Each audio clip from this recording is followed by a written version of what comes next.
দেখছো কোনো বৃষ্টি নাই, কিছু নাই, তারপরেও পানি জমে আছে। কারণ কি? কারণটা হচ্ছে আমরা ড্রেন বন্ধ করে ফেলছি।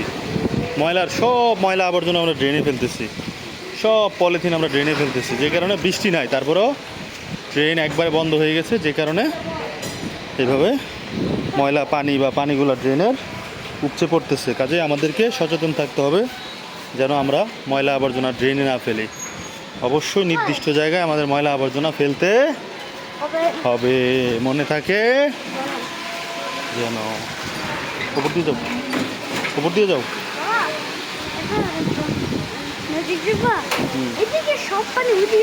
হ্যাঁ, পানির নিচের দিকে যায় বাবা। হ্যাঁ, নিচে নেমে সাবধানে যাও, উপর দিয়ে যাও।